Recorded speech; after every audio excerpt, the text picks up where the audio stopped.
નમસ્કાર. સૌને જય જિનેન્દ્ર. પર્વાધિરાજ પર્યુષણની અઢળક શુભેચ્છાઓ. આપણે પરમ પિતાને પ્રાર્થના કરીએ કે સમગ્ર વિશ્વમાં શાંતિનું વાતાવરણ બની રહે અને દિવ્યતા વ્યાપક બને. પર્યુષણ વ્યાખ્યાનમાળાના આજના અમારા વિષયમાં પ્રવેશ કરું તે પહેલાં એક સુંદર મજાનું અવતરણ મારે આપની સમક્ષ રજૂ કરવું છે. અરુણાચલમના મહર્ષિ રમણ મહર્ષિનું આ અવતરણ છે. તેઓ કહે છે કે correcting oneself is correcting the whole world. The sun is simply bright. It does not correct anyone. because it shines, the whole world is full of light. Transforming yourself is a means of giving light to the whole world. આ અવતરણથી શરૂ કરવાનું કારણ એ છે કે મને આજે વિષય છે મન જંજીર મન ઝાંઝર. બે વિરોધાભાસો કહીએ તો વિરોધાભાસ છે, અથવા બે સમાન ધર્મીઓ છે એમ કહીએ તો પણ ચાલે. કારણ કે જંજીર અને ઝાંઝર એ બંને આપણને પહેરવાનું ગમે એવા પણ છે અને કોઈ પહેરાવે તે ન ગમે એવું પણ છે. રમણ મહર્ષિનું આ વાક્ય આપણને એવું કહે છે કે એક વ્યક્તિની અંદર તમારે ફેરફાર કરવો હોય, થોડોક સુધારો કરવો હોય, તો એ આખા વિશ્વને સુધારવા જેવું મોટું કામ છે. કેમ એમ કહ્યું હશે? આપણને આશ્ચર્ય થાય. રમણ તો બહુ ટૂંકા જવાબો દેવા ટેવાયેલો મહર્ષિ હતા. કોઈ એને ચાલતા ચાલતા પૂછ્યું કે મહર્ષિ, આ પર્વત, નદી, નાળા એ બધું ક્યાંથી આવે છે? મહર્ષિએ સરસ જવાબ આપ્યો. તમારો પ્રશ્ન ક્યાંથી આવે છે? આ જવાબમાં એક પ્રશ્ન હતો. આજે આપણી સામે પણ પ્રશ્ન છે કે મન જંજીર છે કે મન ઝાંઝર છે? મહર્ષિ એવું કહે છે કે સૂર્ય માત્ર પ્રકાશે છે. એનો ધર્મ છે, સ્વધર્મ માટે એ પ્રકાશે છે. એ આપણને અજવાળું આપવાના ઉદ્દેશ્યથી પ્રકાશતો નથી, પરંતુ સૂર્ય એની મેળે પ્રકાશે એના ફલ સ્વરૂપે આખું વિશ્વ પ્રકાશ બને છે. એટલે કે તમારી એક જાતને બદલવી હોય તો તમારે આખા વિશ્વને પ્રકાશિત કરવા માટેનો ઉદ્દેશ્ય લઈને નીકળવું પડે, ત્યારે તમે તમારી જાતને બદલી શકો છો. આપણને ખબર છે કે આ મન, જેને આપણે અનેક રીતે વખોડ્યું છે, અનેક રીતે સંવાર્યું છે, એના ઉપરના કેટલા બધા સુંદર મજાના લોકગીતો, સુગમ ગીતો લખાયા છે. મન મોર બની થનગાટ કરે, મન મોર બની થનગાટ. આ મૂળ ટેગોરનું રચના અને મેઘાણીભાઈ આપણી પાસે લઈ આવ્યા. આજે પણ એ ગીત આપણે સાંભળીએ છીએ તો આપણું મન મોર બનીને થનગાટ કરવા લાગે છે. આ મારો તમારો આપણા સૌનો અનુભવ છે. પણ છતાં આ મન છે એ એકલવાયું છે. બીજા શબ્દોમાં કહેવું હોય તો એ નિરાશ્રિત છે. મનનો આટલો બધો પ્રભાવ આપણા ઉપર હોવા છતાં મન ડિપેન્ડન્ટ છે. મન પોતે હકીકતની અંદર પરાવલંબી છે, આપણા અવલંબનમાં રહેલ છે. એટલે આ મન વિચિત્ર છે. જે મન હું અને તમે પકડી શકતા નથી અથવા તો પામી શકતા નથી. સતત એવું અનુભવાય કે મન સમય નિરર્થકતામાં પસાર કરવા માટેનું એક સાધન છે. પણ એ પસાર થઈ ગયા પછી ખ્યાલ આવે. ખૂબ વિચારે ચડીએ અને વિચારના ચકડોળમાં ફરી લઈએ, પછી અડધી કલાક પછી ખ્યાલ આવે કે આ હું શું વિચાર કરતો હતો. એ રીતે એ ડિપેન્ડન્ટ છે.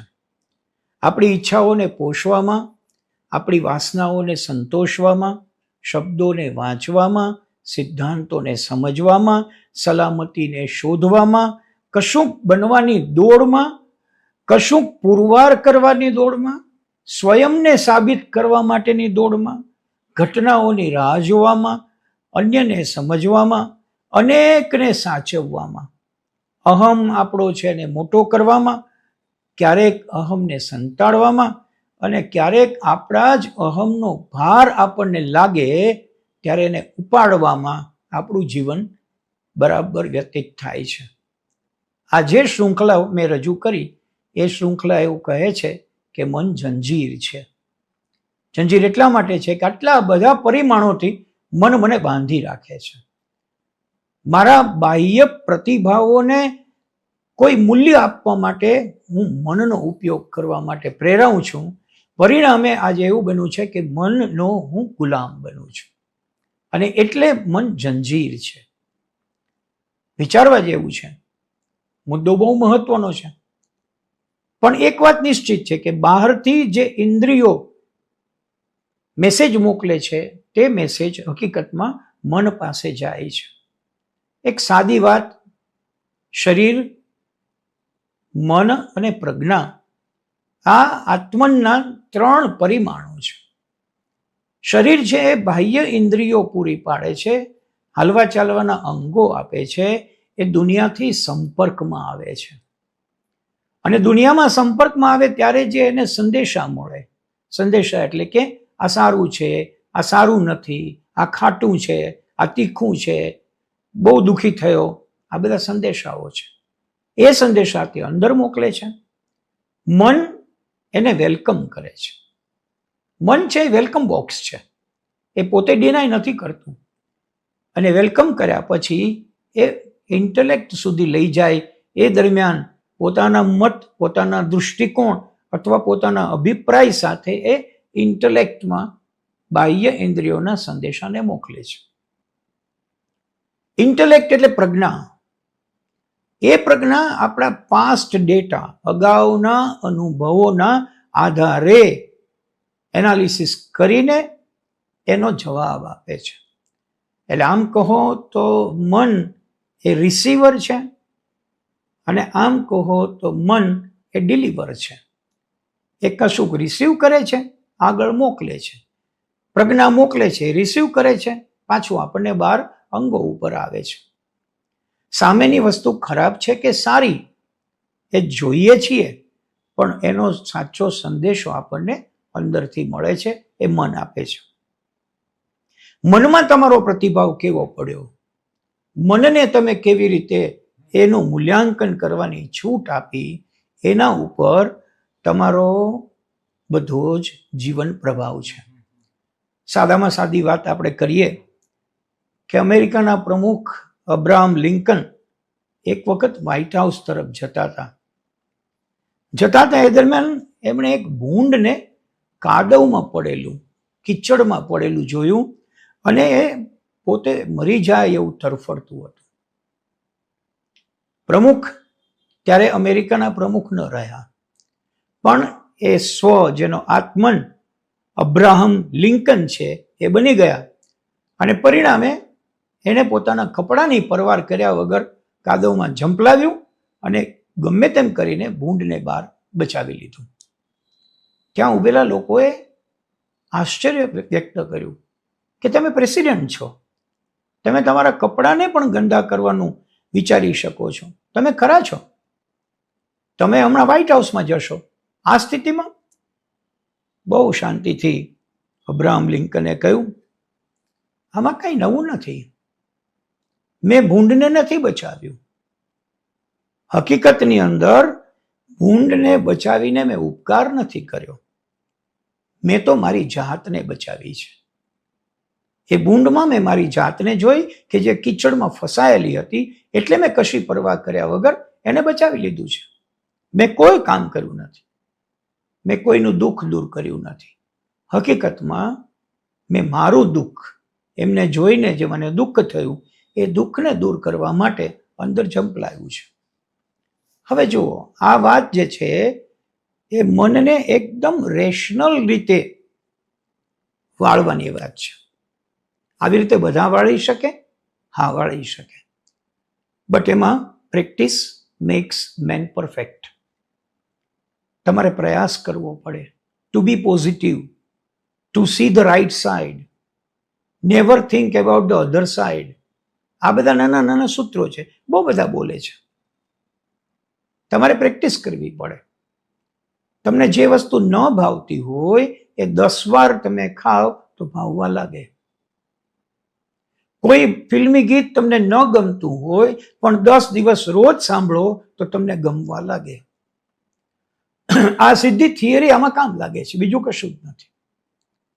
આજે એવું બન્યું કે જે તમારા મને પોઝિટિવલી સ્વીકાર્યું, તમે રાજી થયા, તમારો સમય સરસ પસાર થયો. Now wait for the other time to get such message from your mind. એવું કરીએ તો મન ઝાંઝર છે, જંજીર નથી. મન આપણું ગુલામ બને તે જોવું પડે, મનના આપણે ગુલામ બનીએ તે નહીં ચાલે. વાત થોડી ઊંડાણથી કરું, નાની વાત. આપણે જે મનની વાત કરીએ છીએ મિત્રો, એના હકીકતમાં 3 લક્ષણો છે. પહેલું છે મનની શુદ્ધતા, બીજું છે મનની એકાગ્રતા, અને ત્રીજું છે મનની સૂક્ષ્મતા. આ 3 શબ્દો થોડા ક્લિષ્ટ છે, પણ આપણે એને સરળતાથી સમજવાનો પ્રયાસ કરીએ. શુદ્ધતા એટલે શું? મનની શુદ્ધતા એટલે શું? એબિલિટી ટુ ક્લિયર, સ્પષ્ટ થવા માટેની તમારી ક્ષમતા. શુદ્ધતા એટલે મને સ્વચ્છ જ જોઈએ, મને ગંદકી ન જોઈએ, મને જ્યાં બેસું ત્યાં સ્વચ્છતા પહેલી ગમે, હું મારા કપડાં પહેરું તો મને સુઘડ કપડાં ગમશે, મને મારો ચહેરો સુંદર લઈને નીકળવાનો આદત છે. આ બધી શુદ્ધતા છે બહારની. એ બહારની શુદ્ધતા અંદરના મનને પણ શુદ્ધ બનાવશે. કઈ રીતે? તમારા મનમાં આવું ઠાની લીધું અને બીજી વખત જો તમે ગંદી જગ્યામાં બેસવાનો પ્રયાસ કર્યો તો મન તાત્કાલિક પાછું વળશે. એટલે બહુ સીધી વાત એ કે એબિલિટી ટુ બી ક્લિયર એ મનની શુદ્ધતા છે. એકાગ્રતા એવું આપણે કહ્યું. મનની એકાગ્રતા એટલે ability to focus. Ability to focus. આ એકાગ્રતા શબ્દ બહુ સુંદર છે. એક અગ્ર, આગળ એક જ વસ્તુ રાખો. તમે જે મનમાં વિચારી રહ્યા છો તે તમારે કરવું છે તો એક જ લક્ષ્ય રાખો.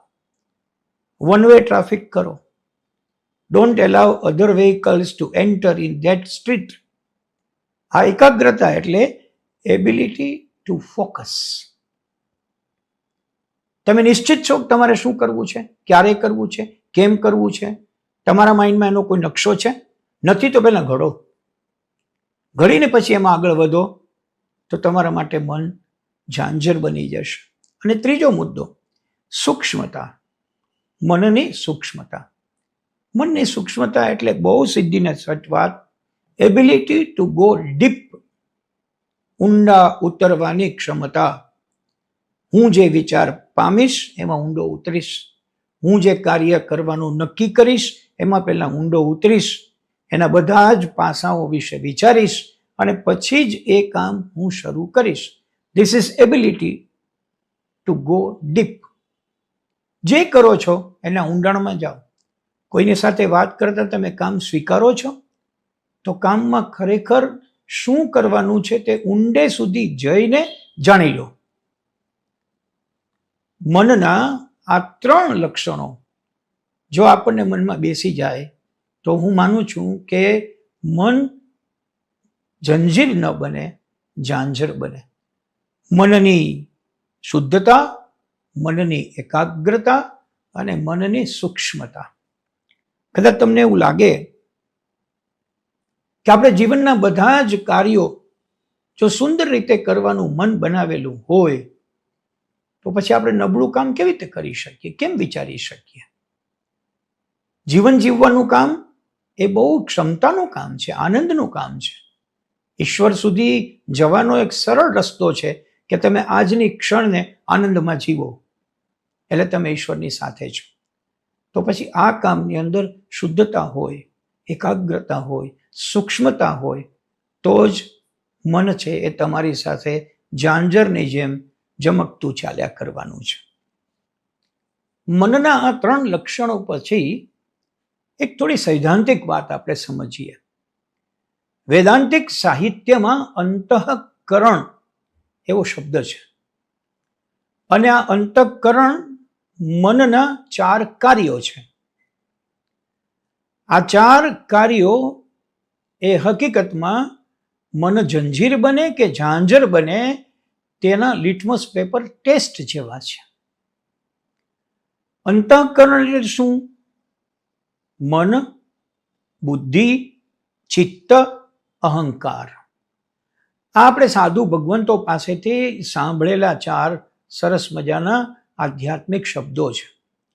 પણ જુઓ, એની શરૂઆત પહેલા મનથી થાય છે. અને એ મન કયું? પેલું સરફેસ ઉપરનું, નીચેનું મન. પછી બુદ્ધિ આવે છે. એ બુદ્ધિ એટલે ઉચ્ચ મન. પછી ચિત્ત આવે છે. ચિત્ત એટલે આપણું સ્મરણ, આપણી સ્મૃતિ જેમાં પડી છે તે. ચિત્ત ઉપરથી એક શબ્દ આવ્યો, ચૈતન્ય. તમારામાં શું પડ્યું છે તે. અને છેલ્લું આવે છે અહંકાર, હું પણ, આ મારું, આ મારું મકાન, આ મારી સ્થાવર મિલકત, આટલી મારી એફડી, એવું વારંવાર જેને બોલવાની ટેવ હોય છે, એ આ 4માંથી ચોથા સ્ટેજમાં જીવે છે. હવે બરાબર આપણે સમજી લેવું જોઈએ કે મન, બુદ્ધિ, ચિત્ત અને અહંકાર. મિત્રો, 2 ક્લેરિટી કરવા જેવી છે, જે કરી લઈએ. આપણે 2 શબ્દો એવા બોલીએ છીએ કે જેનું કોઈ ફિઝિકલ એક્ઝિસ્ટન્સ નથી, ભૌતિક અસ્તિત્વ નથી, જે વારંવાર આપણે બોલીએ છીએ. મારું મન દુઃખી થઈ ગયું, મને મનમાં લાગી આવ્યું. અથવા આપણે ઘણીવાર કહીએ છીએ કે મને તો દિલ ઉપર ઘા પડ્યો. હવે જરા વિચારો, આ મન અને દિલ નામના જે 2 સબસ્ટન્સ આપણે બોલ્યા કરીએ છીએ, એ મેડિકલ સર્જન એનું સર્જરી કરીને આપણને બહાર કાઢીને આપી શકે? Let us think. જવાબ મળશે ના. યાદ રાખીએ, અહીંયા મન એ બુદ્ધિ નથી. હમણાં જ આપણે એટલે શીખ્યા પહેલા, મન, બુદ્ધિ, ચિત્ત, અહંકાર. બુદ્ધિ એટલે મગજ સાથે જોડાયેલી છે, તો મગજ બહાર નીકળે, મગજનું સર્જરી થાય. એવી જ રીતે દિલ એ હૃદય સાથે જોડાયેલ છે, તો હૃદયની સર્જરી થાય, બાયપાસ થાય, ટ્રાન્સપ્લાન્ટ થાય. પણ દિલ તમને ક્યાંય જોવા ન મળે. It is not a physical substance.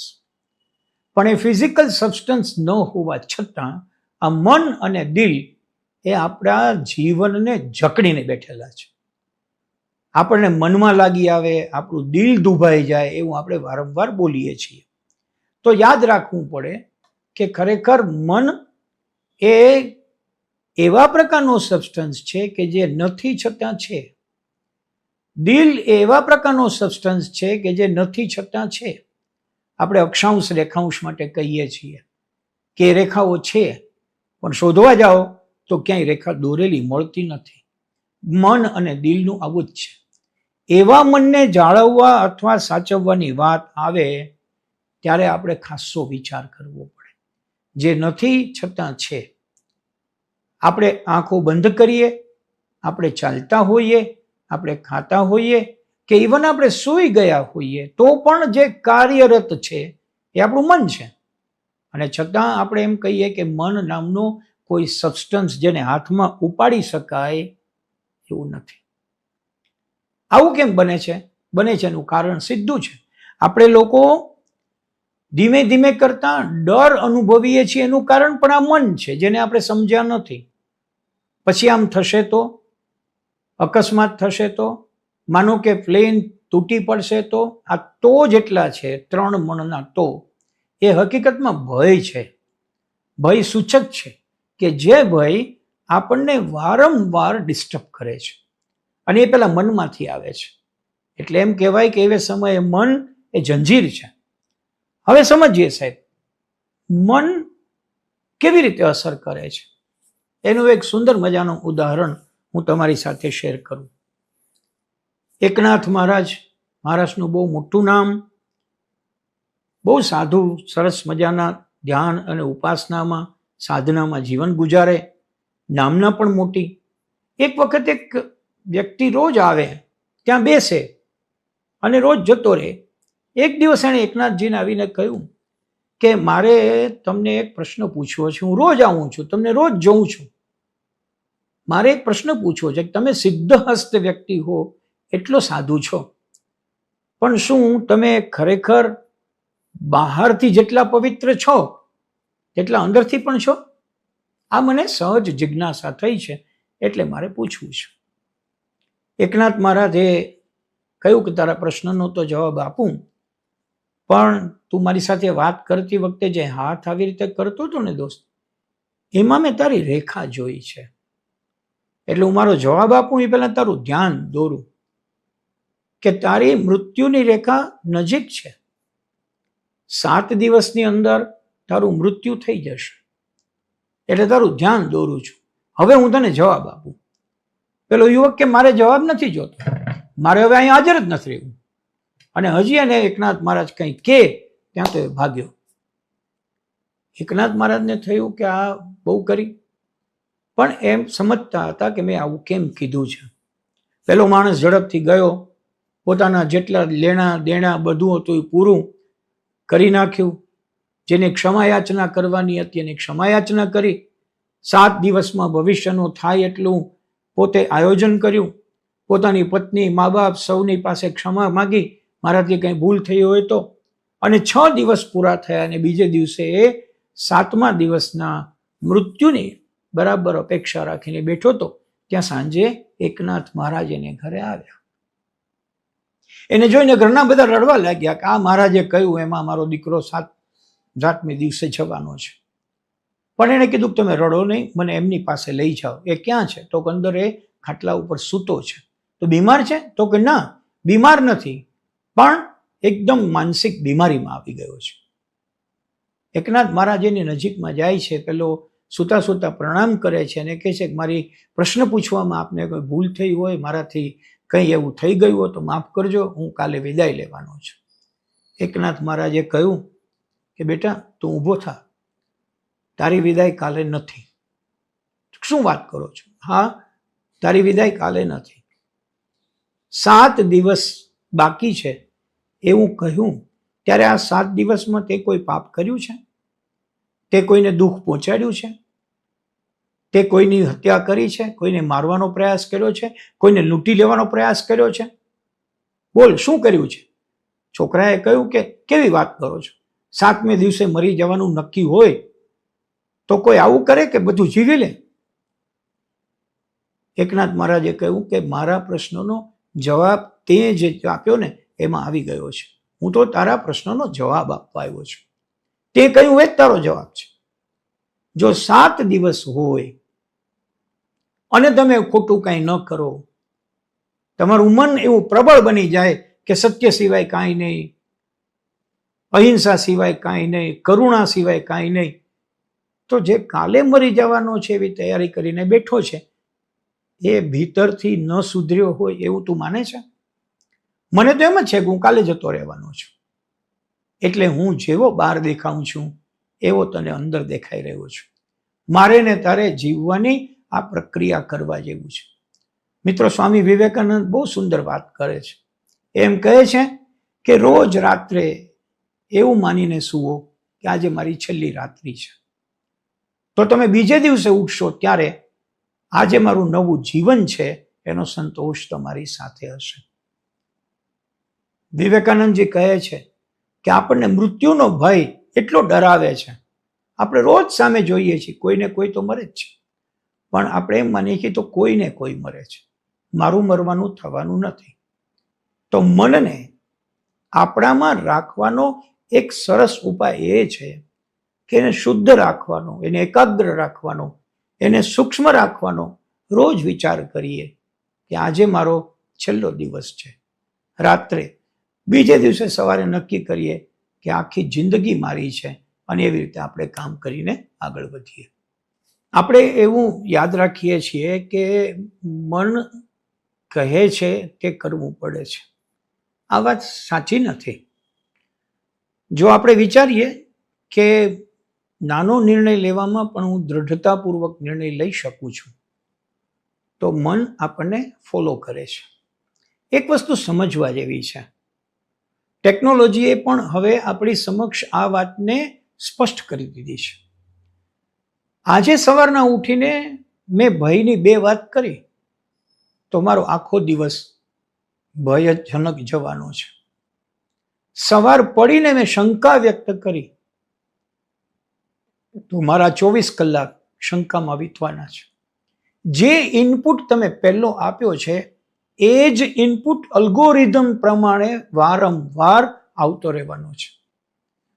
આપણે સૌ વાતો કરીએ છીએ કે ભાઈ નાના છોકરાઓને તમે મોબાઈલ વગેરે ન આપો. કેમ ન આપો? તો કે એ લોકો ન જોવું જોઈએ એવું જોવા લાગે. આનો અર્થ શું? અર્થ બહુ સીધો. વિજ્ઞાનના લોકો અને ટેકનોલોજીના લોકો એમ કહે છે કે આને અલ્ગોરિધમ કહેવાય. એટલે કે તમારી નજરે મોબાઈલમાં બીજું કશું જોતા જોતા એક ખરાબ વસ્તુ જોવાઈ ગઈ એટલે એ પેલું મન નામનું અંદરનું બોક્સ પકડે છે કે આણે આ જોયું, આની સામે હવે આવું જ રજૂ કરો. એને કહેવાય અલ્ગોરિધમ. આ મેં દેશી ભાષામાં અલ્ગોરિધમ સમજાવ્યું. હવે વિચાર કરો, દિવસ ઉગે ત્યારે તમે ભયનો ઇનપુટ આપ્યો છે અને એ ભયનો ઇનપુટ અંદર મનમાં જાય છે એટલે નક્કી કરે છે કે આને ભયવાળી વસ્તુ સાથે સારો નાતો છે, એમાં એ આપણી ભેગો રહે છે એટલે એને ભય દેખાડ્યા કરો. આવું હકીકતમાં જે ટેકનોલોજીમાં બને છે એ આપણામાં બનતું આવ્યું છે. તમને ખબર છે કે ટેકનોલોજીમાં તો તમે એક શબ્દ લખો તો હવે શું લખવાના એ પણ ઉપર લખાઈ જાય છે. આપણે એવી દુનિયામાં રહીએ છીએ કે જે દુનિયામાં આપણી ઉપર સતત એક કેમેરો છે અને એ કેમેરો મને અને તમને સતત ઓબ્ઝર્વ કરે છે. એમાં મને ગમ્યું, મને ન ગમ્યું, મને સારું લાગ્યું, મને ન લાગ્યું, આ ખાવાનું સારું, આ ખાવાનું નથી સારું, એ બધું અંદર કેમેરામાં જાય છે અને એમાંથી કેમેરો પકડે છે કે આને એક કરતાં બીજી વાર શું કર્યું એ વારંવાર આપો. આ પણ સાદી રચના છે. તમને ખબર છે કે તમે કોઈ સંબંધીને ઘરે જમવા ગયા હો અને મોહનથાળ કર્યો હોય અને તમે એક બટકો ખાઈ જાઓ તો તાત્કાલિક બીજું આપશે, બીજું ખાઈ જશો તો ત્રીજું આપશે. કારણ એને ખબર પડી કે આને મોહનથાળ ભાવે છે. બસ એ જ ટેકનોલોજી કરે છે, એને અલ્ગોરિધમ કહેવાય છે. હવે યાદ રાખો સર, અલ્ગોરિધમની મદદથી તમારી આંખ સામે શું મૂકવું, તમારા વિચારમાં શું લઈ આવવું, આ બધી વાત જો નિશ્ચિત થતી હોય તો મનને સારા વિચાર આપ્યા વગર આપણે સારું મળે એવી અપેક્ષા નહીં રાખી શકીએ. અને એટલા માટે મનને ઝાંઝર બનાવવું તે આપણા હાથમાં છે. તમે જે આપશો તે તમને મળશે. સીધી જ વાત. ગાઈડ નામનું એક પિક્ચર આપણે જોયું હશે. એમાં દેવાનંદ છે એ હિરોઈનને લઈને એક ગુફા પાસે જાય છે અને ગુફા પાસે જઈને એમ કહે છે કે જો આ ગુફામાંથી મારી ઈચ્છા છે એનો જવાબ મળશે. એટલે એ ગુફામાં મોઢું રાખીને બોલે છે, મેં ઉનસે પ્યાર કરતા હું. એટલે જવાબ આવે, કરતા હું, કરતા હું, કરતા હું. એટલે હિરોઈનને કહે છે કે જો ગુફા પણ એમ કહે છે કે હું તને પ્રેમ કરું છું. હવે આપણને ખબર છે કે આ પડઘો છે, તો એટલું સમજી લેવાની જરૂર છે કે ઘા અને પડઘા જો સરખા હોય તો આપણો ઘા નરમ હશે તો નરમ મળશે. તમે જે આપશો તે તમને મળશે. સીધામાં સીધી વાત. એટલે મન આપણું જંજીર બનીને ન રહે પણ ઝાંઝર બનીને રહે. કશુંક વિચારવું હોય પહેલા વિચારો કે આ વળગી જશે. જરાક વિચારો એટલે તમારી કાર્યવાહી આગળ જતી અટકી જશે. એક બહુ જાણીતું ઉદાહરણ મને યાદ આવ્યું જે આપની સમક્ષ રજૂ કરું. ફરી એકવાર એકનાથ મહારાજને યાદ કરું. આમાં 3 મહાન સંતોની વાત છે. એકનાથ મહારાજ, તુકારામજી અને આપણા નરસિંહ મહેતા. એકનાથ મહારાજ છે એ પંઢરપુરમાં દર્શને જાય અને વિઠ્ઠલની સાથે આખો દિવસ કાઢે.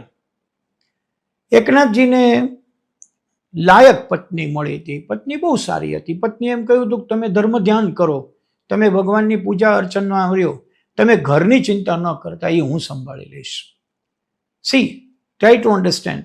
એ પોઝિટિવ પત્ની હતી, હકારાત્મક પત્ની હતી. એકનાથજીએ પંઢરપુરમાં જઈને મંદિરમાં જઈને આભાર માન્યો ભગવાનનો. શું આભાર માન્યો? કયા શબ્દોમાં? કે હું બહુ રાજી થયો છું, બહુ આભાર માનું છું, કારણ કે મને ઘરની ચિંતા જ નથી. મારી પત્ની એટલી બધી સરસ આપી છે કે એણે કીધું કે ઘર હું સંભાળીશ, તમે ધર્મ સંભાળો. હે વિઠ્ઠલ, આ તારી કૃપાથી મને આટલો ફાયદો થયો. તુકારામ મહારાજમાં નથી, ઉલટું હતું. તુકારામ મહારાજની પત્ની કર્કશા હતી, બહુ ત્રાસ વિતાવતી. કોઈ શાસ્ત્રોમાં તો એવું પણ લખ્યું છે કે ક્યારેક ક્યારેક તુકારામ મહારાજની ઉપર ગુસ્સો કરીને ધોલધપાટ કરી લેતી. પણ તુકારામ મહારાજ હંમેશા આનંદમાં રહેતા.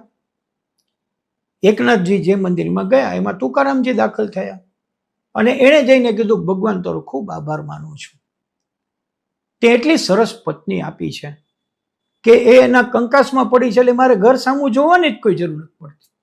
હું ઘરે નથી જતો અને તારી પાસે પડ્યો રહું છું, એટલે હું તારો આભાર માનું છું. નરસિંહ મહેતાના કિસ્સામાં તો એના પત્નીનું અવસાન વહેલું થઈ ગયું, એના દીકરાનું અવસાન થયું, પણ નરસિંહ છે એ ફરી એકવાર એકનાથ અને તુકારામની જેમ ઈશ્વરનો આભાર માને છે. ભલું થયું ભાંગી જંજાળ, સુખે ભજીશું શ્રી ગોપાળ. 3 વ્યક્તિઓ છે. એકની પત્ની ખૂબ સરસ છે, એકની કર્કશા છે, એકને પત્ની જ નથી, જતી રહી છે, દેવ પાસે છે. 3 લોકો વિચારે છે ત્યારે ભગવાનનો આભાર માને છે. બસ આ મનને હકારાત્મકતાથી કેમ ઠેલી શકાય, કેમ ભેગું લઈ શકાય, એનું સાદર ઉદાહરણ છે. ઇકાર્ટ ટોલે નામનો એક બહુ મોટો તત્વચિંતક થઈ ગયો. એણે કહેલું, how you take it and how you make it. કોઈ પણ બાબતને તમે કેવી રીતે લ્યો છો એના ઉપરથી એ કેવી રીતે બનશે નક્કી થાય છે. તમે હાય હાય જો કરીને લેશો તો જવાબ હાય હાયમાં આવશે. એક બહુ ફની વાત છે કે મહિલા સંગઠન હતું ને મહિલા સંગઠનમાં એક અગ્રણી મહિલા કોઈ પ્રવચન કરવા આવ્યા અને એને વિષય આપ્યો મહિલાઓની હાય હાય બોલવાની ટેવ. એમણે અડધી કલાક પ્રવચન કર્યું. પ્રવચન બધું જ થયું પણ પેલો વિષય ક્યાંય ન આવ્યો. વિષય વગરનું બધું જ કર્યું. પ્રવચનનો વિષય હતો બહેનોની હાય હાય બોલવાની ટેવ. પૂરું થતું હતું ત્યાં પેલા એનાઉન્સરે જઈને કાનમાં કહ્યું કે તમારો વિષય આ છે, એ તો રહી ગયું. તો મહિલાએ કીધું હાય હાય એ તો હું ભૂલી ગઈ, અને પ્રવચન પૂરું થયું. તમારા મનમાં જે શબ્દો પડ્યા છે એ શબ્દો તમને છોડીને જતા નથી જ્યાં સુધી તમે એને જાકારો ન આપો. તમારા મનમાં જે વિચારો પડ્યા છે એ વિચારો સ્થાયી થઈને રહેશે જ્યાં સુધી તમે એને નહીં હડસેલી કાઢો. તમારે ટેવ પાડવી પડશે મનને, મન માટે વિચારને, અને વિચારની પ્રક્રિયા તમે જે પ્રમાણે આગળ ધપાવશો એમ આઈધર ઓર તમારી પ્રશસ્તિ અથવા તો જે થવાનું હશે તે થતું રહેશે. મિત્રો, આપણે એક સુંદર મજાની તર્કશીલ વાત ઉપર આપણી વાતને લઈ જવી છે, અને એ તર્કશીલ વાત એવી છે કે વિચારવા જેવું કે મન જો મોબાઈલની જેમ વર્ક કરતું હોય, કારણ કે મેં જ હમણાં કહ્યું કે ભાઈ મન પોતે છે એ તો મોબાઈલની જેમ કામ કરે છે, અલ્ગોરિધમ એમાં પણ છે, વાંધો નથી, પણ એ અલ્ગોરિધમ મને અને તમને કાયમ માટે શિકાર બનાવ્યા કરે તો એના માટે છૂટવાનું કયો રસ્તો છે? છૂટવાનો બહુ સીધો સાદો રસ્તો છે. પહેલી વસ્તુ છે મનની સજગતા. To be aware for your mind. એક વિચાર આવે એટલે વિચારને સજગતાપૂર્વક ઓબ્ઝર્વ કરવો પડશે. હું આપને એક નાનું ઉદાહરણ આપું. આપણને બહુ સરળતાથી આ મુદ્દો સમજાય એવી તાર્કિક વાત કરું. આ પણ કદાચ તમે કોઈ એક ગામડિયા જેવા ગિરધર કાનાણી નામના ભાઈ છે જે ગામડામાં રહે છે અને એ બહુ તાત્વિક વાત એકદમ હળવાશથી કરે છે. એમણે કહેલી આ વાત છે. જો આ મેં જેની વાત કરી એનું નામ મેં આપને જણાવી દીધું કારણ કે મારે એનો અપરાધ નથી કરવો. જૈન દર્શન કહે છે કે જે જેનું છે તે તેનું છે એમ કહેવામાં તમે સમય પસાર કરો અથવા વિનમ્રતા બતાવો એ તમારી અહિંસા છે. એ સુંદર વાત કરે છે કે મન, બુદ્ધિ, ચિત્ત, અહંકાર શું છે? એને કીધું બેઠો તો ને ત્યાં વિચાર આવ્યો કે હાલો ગામને છેડે આંટો મારી આવો. એટલે બાઇકને કિક મારીને નીકળ્યો. મારા મને કીધું નવરો છો તો હાલ ઉપર, લટાર માર, મજા આવશે. હું નીકળ્યો ત્યાં મને રસ્તામાં મારો ભાઈબંધ મળ્યો કે કઈ બાજુ જાસ? તો ગામને છેડે. તો ધ્યાન રાખજે, ત્યાં પોલીસ ઊભા છે અને હેલ્મેટ ન પહેરે એનો દંડ કરે છે. તો તરત જ મારી બુદ્ધિ જાગી અને બુદ્ધિએ કહ્યું કે ભાઈ, 1000 રૂપિયાનો દંડ ભરવા ક્યાંય લટાર મારવા ન જવાય, પાછો વળ.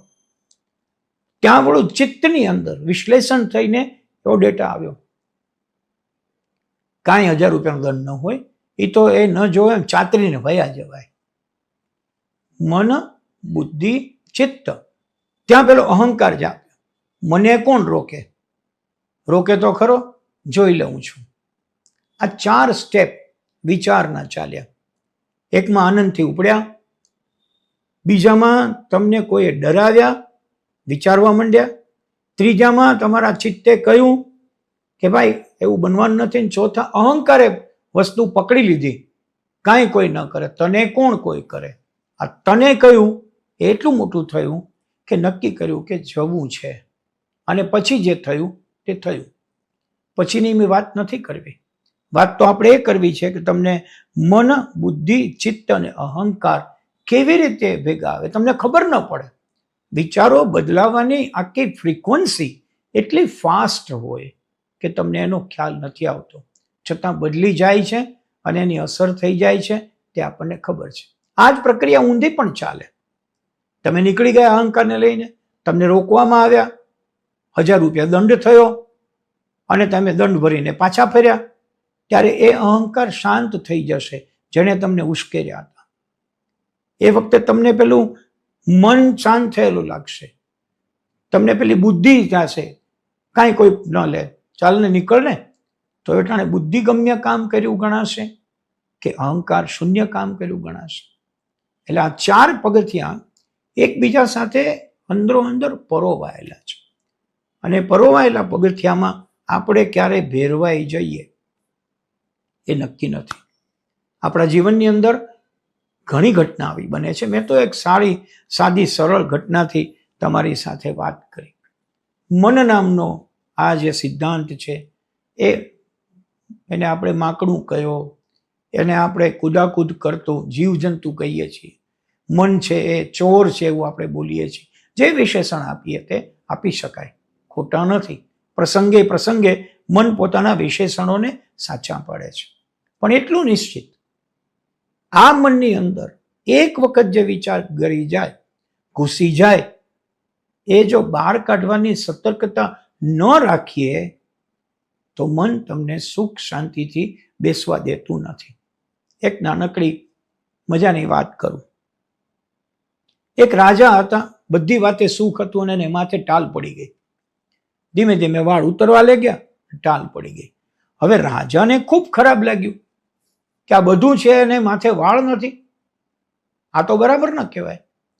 પાઘડી પહેરી રાખે, મૂંઝાયા કરે, પોતાનો ચહેરો પોતાને ગમતો નથી.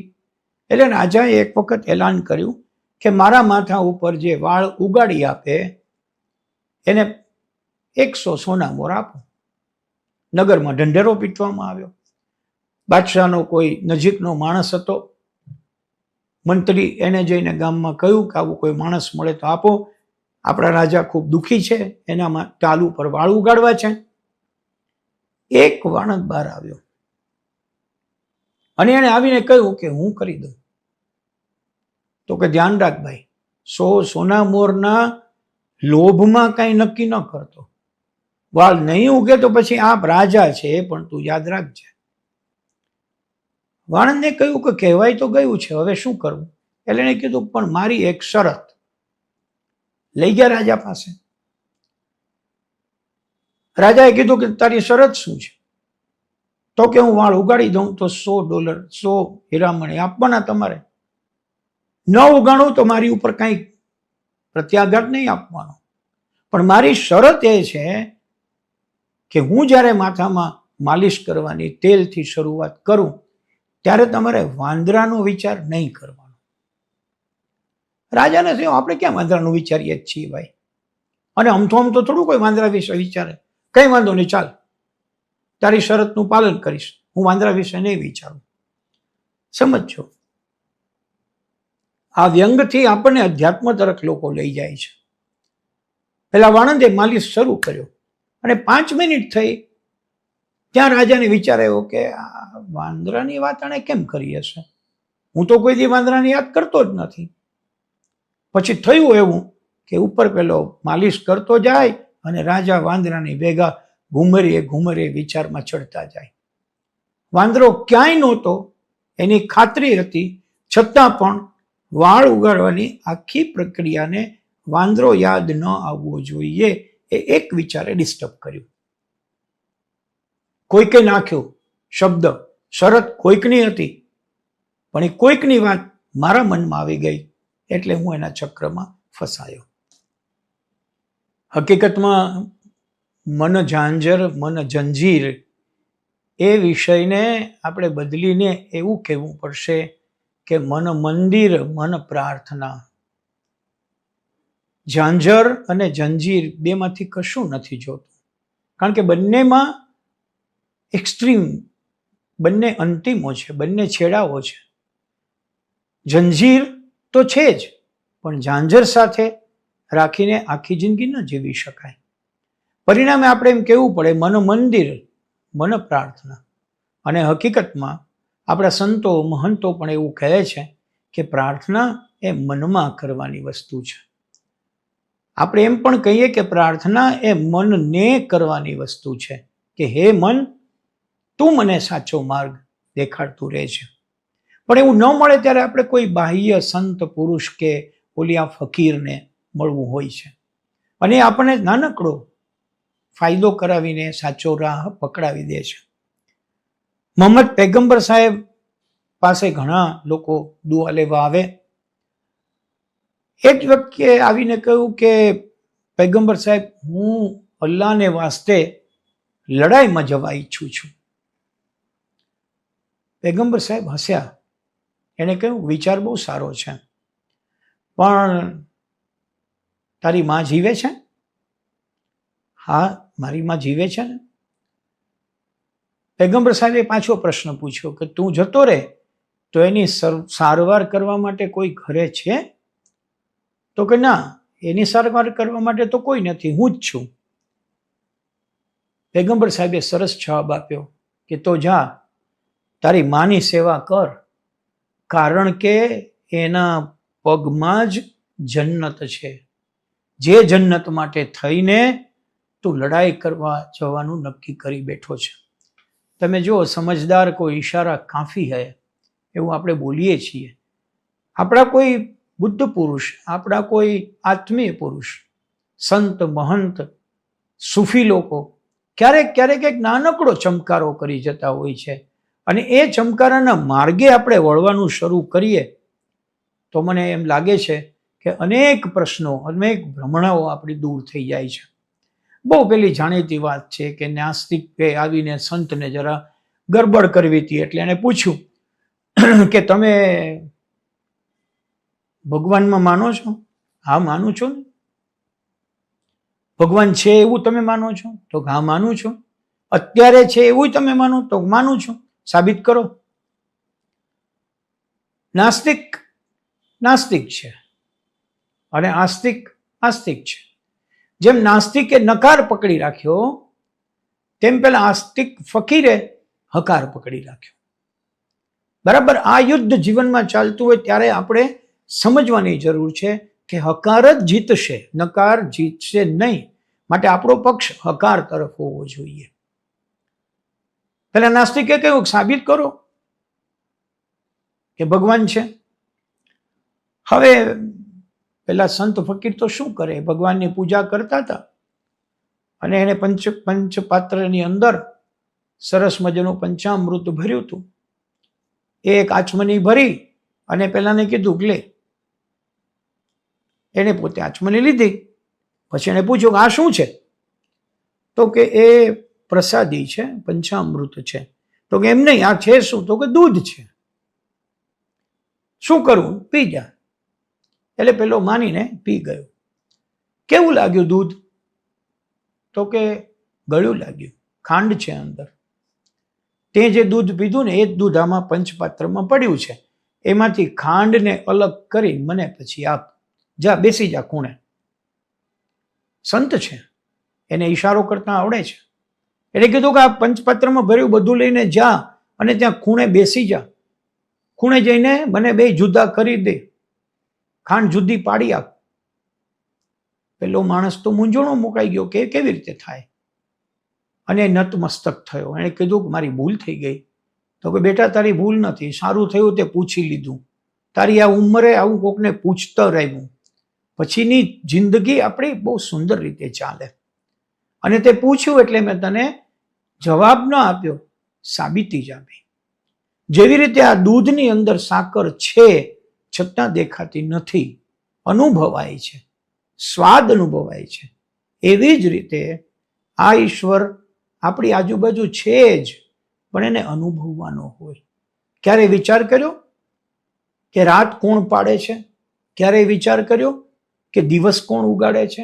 ક્યારે વિચાર કર્યો કે મેં ખાધેલો ખોરાક બીજે દિવસે અંદર કોણ પચાવી નાખે છે? આ પ્રશ્ન પૂછ્યા વગર જે જવાબ નથી, એ આપણો ઈશ્વર છે. વાત તો બહુ નાની અને સમજની છે. કદાચ ઈશ્વરનો સાક્ષાત્કાર જેને થયો હોય એના જેટલી જ આ દ્રઢ વાત છે કે જેમાં માણસે પોતે પોતાના મનને કેવી રીતે કોઈના ઈશારે સુધારવાનું પગલું ભરવું, તે મહત્વનો વિષય છે. મિત્રો, આવી ઘણી બધી વાત આપણે મન વિશે કરી શકીએ, પણ યાદ એ રાખવા જેવું છે, જેવું મન એવો મનુષ્ય. બીજી વાત એ યાદ રાખવા જેવું છે કે મનમાં જે જશે તે પાછું આવશે. ત્રીજી વાત એ યાદ રાખવાની છે કે મન તો આપણને હંમેશા બીજી દિશામાં જ ખેંચશે. ચોથી વાત એ યાદ રાખવાની છે, મન છે એના ભરોસે કાયમ રહેવાય નહીં. જરા આજની ભાષામાં કેવું હોય તો હમણાં જ બનેલી એક ઘટના સાથે એ વાત કહું. હમણાં આપે સૌએ કદાચ જાણ્યું હશે કે એક બેન ઓડી ગાડીની અંદર બેઠા હતા, પોતે ગાડી ચલાવતા હતા અને એને ક્યાંક જવું હતું, એટલે એને જીપીએસમાં એ લોકેશન નાખેલું હતું. જીપીએસમાં લોકેશન નાખી દીધું પછી એ બેન નિષ્ફિકર હતા અને નિષ્ફિકર થઈને આનંદથી ગાડી ચલાવતા હતા. બન્યું એવું કે એક સમય આવ્યો કે ગાડી ચાલવાને બદલે ઊંડા નદીના પ્રવાહમાં પડી, જ્યારે જીપીએસ હજુ આગળનો રસ્તો દેખાડતો હતો. એ તો સારું થયું કે નજીકમાં કેટલાક લોકો હતા, એને પાછળ ને પાછળ ઝંપલાવ્યું અને બેનને જીવતા બહાર લીધા. મારે કેવું તેમ કહી શકાય કે આપણું મન છે ને એ જીપીએસ જેવું છે. જીપીએસમાં તમે નાખીને નિશ્ચિંત થઈ જશો તો નહીં ચાલે. તમારે દરેક વખતે નિશ્ચિંતતા સાથે રાખીને શું થઈ રહ્યું છે ત્યાં મનને હાજર રાખવું પડશે. તમને પણ કદાચ ખ્યાલ હશે કે તમે જીપીએસમાં લોકેશન નાખી દો અને લોકેશન નજીક આવે એટલે જીપીએસ પોતાની દુકાન બંધ કરી લે. હવે તમે અહીંયા ગોતી લ્યો, મન બરાબર આવું છે સાહેબ, તમને એવી સિચ્યુએશનમાં મૂકી દે છે કે હવે તું લડી લે. તો એવે ટાણે આપણે રસ્તો ભૂલીને ક્યાંક નદીમાં ખાબકી ન પડીએ, એના માટે પણ મનની સાથે દોડવું, મનની સાથે રહેવું, મનને આપણાથી થોડું પાછળ રાખવું. પહેલા વિચારીને પછી નિર્ણય લેવો. વિચાર મનને સાધવા માટેનો ઉત્તમ રસ્તો છે. અને આપણા શાસ્ત્રોએ કહ્યું છે કે વિચાર પ્રવાહ ઇતિ મનઃ. મન એટલે શું છે? વિચારોનો પ્રવાહ, ઢગલો, ધોધમાર. મને લાગે છે કે આપણે મનને ઝાંઝર તરીકે શોધવાને બદલે, મનને જંજીર તરીકે શોધવાને બદલે મનને મંદિર તરીકે શોધીએ. આ પર્વ આપણને એવું શીખવે છે કે પર્વત તરીકે હું દર વર્ષે આવું છું દોસ્ત, આ વર્ષે કશાક સંકલ્પ કરી લે, મનમાં હકારાત્મકતા બેસાડી દે. એ બેસાડી દઈશ તો આવતું વર્ષ તારું અદ્ભુત જશે. ટેક અવે શું? પર્યુષણ, પર્વાધિરાજ દર વર્ષે આવે તો કેમ આવે દર વર્ષે? એને ખબર છે કે એક વર્ષમાં આ મારા ભક્તનું ઇનબોક્સ ભરાઈ ગયું હશે, ઠાસો ભરાણું હશે. ચાલો હું પર્વ તરીકે જાઉં, એ લોકો સાથે અમુક દિવસ રહું અને એને વિચારવા મજબૂર કરું કે આ ભરાઈ ગયેલું ઇનબોક્સ ખાલી કરો, નવા વિચારને સ્થાન આપો અને મનની લગામ તમારા હાથમાં રાખો. નમસ્કાર. સર, મન વિશે મન ભરીને વાત સાંભળી. મારા 2-4 પ્રશ્નો છે અને એ મને એક ડ્યુટી આપી છે અને મેં લીધી છે સામેથી, એટલે હું પૂછું છું તમને કે મેં તમારી પુસ્તકમાં વાંચ્યું હતું કે ભાઈ મનનું ઇનબોક્સ ફૂલ થઈ જાય. અત્યારે અમારી પેઢીને સૌથી મોટી વસ્તુ, એટલું બધું વસ્તુ આવે છે બહારથી, મોબાઈલથી, સોશિયલ મીડિયાથી, તો ક્યારેક એવું ફિલ્ટર શક્ય નથી કે મનમાં શું ભરવું ને શું ન ભરવું. તો ત્યારે શું કરવું આ મનને કંટ્રોલ કરવા?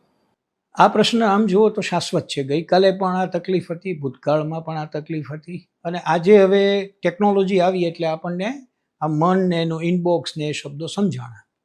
પહેલાં આપણે કહેતા કે મનમાં બહુ ભરી રાખે છે, મન મૂકીને વાત કર, એવું આપણે બોલતા હતા. એનો અર્થ એવો કે મનને ખાલી કરીને વાત કર. કોઈનું અવસાન થાય તો કહેતા હતા કે એને એકવાર રડી લેવા દો, એ ખાલી થઈ જશે. તો આ બધા જે શબ્દો હતા એ હવે ઇનબોક્સની વાત આવી કે એમાં ભરેલું છે.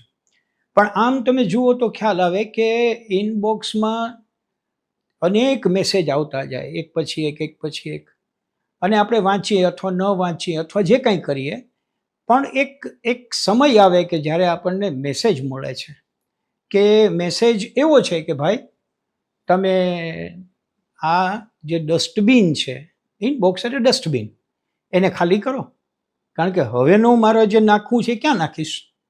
એટલે આપણને તાત્કાલિકપણે એ ડસ્ટબિન અથવા તો ઇનબોક્સને ખાલી કરવું પડે છે. આ ખાલી કરવાનું આપણી પાસે ટેકનોલોજીએ આપ્યું છે. મન એવી વસ્તુ છે, મનનું ઇનબોક્સ એવું છે કે એ આપણને કહેતું નથી કે હું ભરાઈ ગયો છું અને મને ખાલી કરો. પણ શું થાય છે કે આપણે સમજવું પડે છે. કેવી રીતે સમજી શકીએ?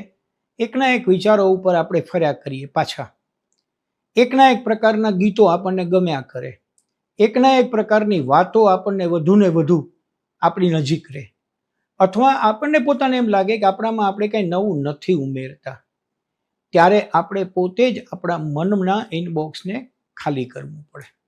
ખાલી કરવું એટલે કેવી રીતે? એ પણ આપણે અત્યારના બહુ સારી રીતે કહીએ છીએ, હું ચેન્જ માટે જાઉં છું. બીજું આપણે એવું બોલીએ છીએ કે થોડોક હવાફેર થાય, વાઇબ્સ બદલે. આપણે અત્યારના તમે લોકો બહુ શબ્દ વાપરો છો, વાઇબ્સ, બહુ સરસ વાઇબ્સ છે. What is it? એ બીજું કાંઈ નથી. તમારા મનમાં જે કચરો પડ્યો હતો એ થોડોક નીકળી ગયો અને એની જગ્યાએ નવી વાત આવી. આધ્યાત્મિક રીતે કહીએ અથવા શાસ્ત્રની દ્રષ્ટિએ કહીએ તો આ ખાલી કરવાની મનની પ્રક્રિયા એ હકીકતમાં એકાંત છે. એકાંત પછી ધ્યાન છે, ધ્યાન પછી મૌન છે. આ 3 પ્રક્રિયામાં તમે બેસો એટલે તમને ખ્યાલ છે કે વિચારોના ઢગલા પસાર થાય.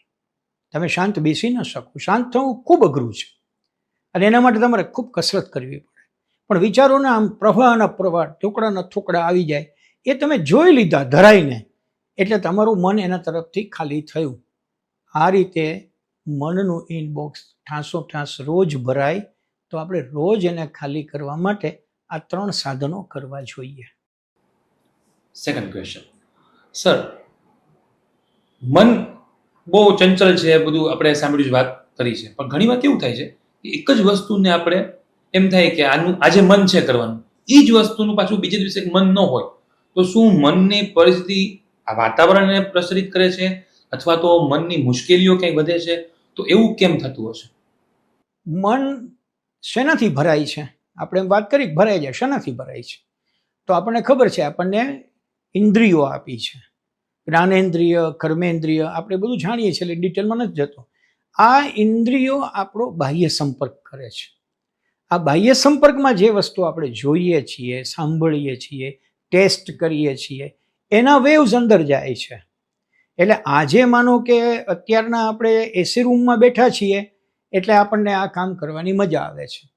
આપણે બહુ શાંતિથી કામ કરી શકીએ છીએ કારણ કે આ એન્વાયરમેન્ટ, આ ક્લાઇમેટ મને અને તમને સૂટ થાય છે. કાલે કદાચ આ જ કામ કરવું હોય, આપણે ફરી એકવાર આ જ કામ, અને માનો કે આ માહોલ નથી, તો તમે ધારશો તો નહીં કરી શકો. એનો અર્થ એવો થયો કે તમારા મનમાં જે થઈ રહ્યું છે તેનો આધાર બહાર ઉપર છે. અને ઘણા લોકો એમ કહે છે કે આપણે બહાર શોધખોળ કરીએ છીએ, પણ ખરેખર અંદર શોધખોળ કરવાની છે. અંદર એ શોધખોળ કરવાની છે કે ભાઈ એની પરિસ્થિતિમાં મળે તો જ હું સારું કામ કરી શકું. પરિસ્થિતિ બદલાય તો હું ન કરી શકું. આ તો બરાબર નથી. ઓલવેઝ હું કમ્ફર્ટ ઝોનમાં રહું તો જ મારું પ્રદાન થાય ના, એમાંથી મારે બહાર નીકળવાનું છે. એટલે આજે કોઈ પરિસ્થિતિ જોઈને આપણને ઈચ્છા થઈ, કાલે નહીં થાય. ખાવામાં, પીવામાં, જવામાં, આરામ કરવામાં બધામાં આ વસ્તુ છે જ. એક જગ્યાએ દોડીને તમે ગયા હશો કે આપણે એનો લાભ લેવો છે, પછી તમને 8 દિવસ પછી કોઈ કહેશે જવું તો હમણાં જ જઈને આવ્યો. એનો મિનિંગ એવો કે તમને જે આમ ગળા સુધી આવ્યું હતું જવું છે એ બસ હવે you are satisfied with it. આપણે ઘણી વાર સાંભળ્યું કે અંતર્મન એમ થાય મારે અંદરથી આવો અવાજ આવે છે, પણ મન એમ થાય છે કરી લેવું એમ. ઘણી વાર હવે શું જીમમાં જઈને તો 2-3 દિવસ એમ થાય મજા આવે, પછી અંદરથી એમ થાય મારે બોડી બનાવવું છે, પણ એમ થાય ના ના મૂકો ને, કોણ બોડી બનાવીને આવું થયું છે. એટલે આવું કેમ થાય છે કે અંતર મન અને બાહ્ય મન એવું કંઈ હશે કે કંટ્રોલ કેમ આપણને બાહ્ય મન વધારે કરે છે? બહુ સાચી વાત છે, બહુ સરસ પ્રશ્ન છે. એકચ્યુઅલી સેલ્ફ શબ્દ છે. સેલ્ફ એટલે આત્મન એને સંસ્કૃતમાં કહેવાય. પણ આ સેલ્ફ છે ને એ 3 ભાગમાં વહેંચાયેલ છે: બોડી, માઇન્ડ અને ઇન્ટેલેક્ટ. હવે બોડી એ મેં હમણાં જે થોડી વાર પહેલાં કહ્યું ઇન્દ્રિયોવાળું, જે પોતાના મેસેજ બીજા નંબરના મનને આપે છે. પછી એ મન છે એ શું કરવું અને શું ન કરવું એના માટે ઇન્ટેલેક્ટની રાહ જોવે છે. એટલે message received by the body will go to intellect via mind. એટલે આ વાયા થતું હોય ત્યારે એ પોતાનો પહેલો પ્રતિભાવ આપી દે છે કે આ ન કરાય. આપણને ઘણી વાર ખબર છે કે આપણે એ બાજુ વળ્યા હોય ને પાછા વળી જાય, પણ પછી પેલું ઇન્ટેલેક્ટ કહે છે કે ના ના ઇટ ઇઝ ગુડ, વાંધો નથી કરવાનો. તો આ જે ડિફર થયું એ ખરેખર અંદરનું મન અને બહારનું મન નથી, પણ માઇન્ડ અને ઇન્ટેલેક્ટ એટલે કે મન અને પ્રજ્ઞા એ બંનેના સવાલ જવાબનો ઇકો પડે છે. એનું નામ આપણે એમ બોલીએ છીએ કે મને આજે મન નથી થયું, ગઈકાલે હતું આજ નથી, કંઈ વાંધો નહીં, નો પ્રોબ્લેમ. આ વાત એટલા માટે સમજવા જેવી છે કે ખરેખર મન નામનો જે અંદરનો પદાર્થ આપણે કયો એ તમને ખ્યાલ છે કે ફિઝિકલ સબસ્ટન્સ નથી. બુદ્ધિ ફિઝિકલ સબસ્ટન્સ છે. એને તમે કોઈ સર્જનને કહો તો એ બુદ્ધિ ઓપરેશન કરીને કાઢી આપે. મન ક્યાંય છે નહીં, છતાં મન છે. આ મન છે નહીં ને છે એટલે આપણને હેરાન કરે છે.